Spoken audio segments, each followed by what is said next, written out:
अगर किसी pregnant patient को मलेरिया हो जाए तो उसका मैनेजमेंट नॉन प्रेग्नेंट पेशेंट के मलेरिया से ज़्यादा वेरी नहीं करता है। कोई प्रेग्नेंट पेशेंट को मलेरिया हो जाता है तो उसमें हम सेम ट्रीटमेंट देते हैं जो कि हम नॉन प्रेग्नेंट पेशेंट को देते हैं। तो डिफरेंस एक ही पॉइंट पे आता है, वो आता है कि रेडिकल क्योर में। तो रेडिकल क्योर क्या होता है, जो भी हिप्नोजॉइड है या फिर जो गैमेट्स है उनको किल करने के लिए हम प्राइमाक्विन की एक टैबलेट देते हैं।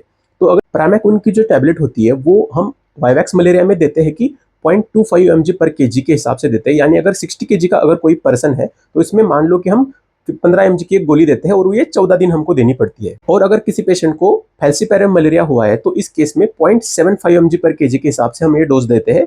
तो अगर कोई पेशेंट 60 केजी का है तो इसमें हम 45 mg की एक सिंगल डोज देते हैं, वो सेकंड डे में देते हैं। अगर कोई पेशेंट प्रेग्नेंट है तो इस केस में हमको ये रेडिकल जो क्योर वाला हम प्राइमाक्विन देते हैं वो हमको अवॉइड करना है। जो प्रीवियस गाइडलाइन थे इसमें ऐसा मेंशन था कि अगर पेशेंट फर्स्ट ट्राइमेस्टर में है और उसको अगर फैल्सीपैरम मलेरिया हुआ है तो इस केस में हम क्विनिन प्रेफर करते थे। लेकिन अभी रिसेंटली जो WHO गाइडलाइन बताती है इसमें बताती है कि चाहे पेशेंट फर्स्ट ट्राइमेस्टर में हो, सेकंड ट्राइमेस्टर में हो, थर्ड ट्राइमेस्टर में हो, रिस्क वर्सेस बेनिफिट देख के हमको आर्टिमिथिसिन बेस्ड जो कॉम्बिनेशन थेरेपी होती है यानी आर्टिमिथर आर्टिसोनेट ये वाली जो कॉम्बिनेशन होती है ये हमको प्रेफर करनी चाहिए। अगर किसी पेशेंट को वाइवैक्स मलेरिया है प्रेगनेंसी में तो इस केस में हम क्लोरोक्विन आराम से दे सकते हैं। अगर क्लोरोक्विन को रेजिस्टेंस है मलेरिया का तो इस केस में हमको आर्टिमिसिनिन बेस्ड जो कॉम्बिनेशन थेरेपी होती है आर्टिमिथर आर्टिसोनेट यही देनी है।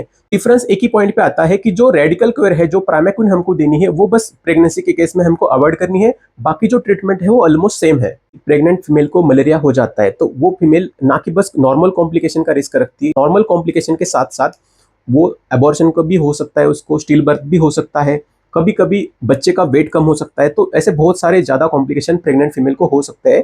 तो प्रेग्नेंट पेशेंट है इसमें मलेरिया का अच्छे से इलाज करना बहुत ज़रूरी है। ऐसी ही हेल्थ रिलेटेड इन्फॉर्मेशन के लिए डॉक्टर विजय को फॉलो करें।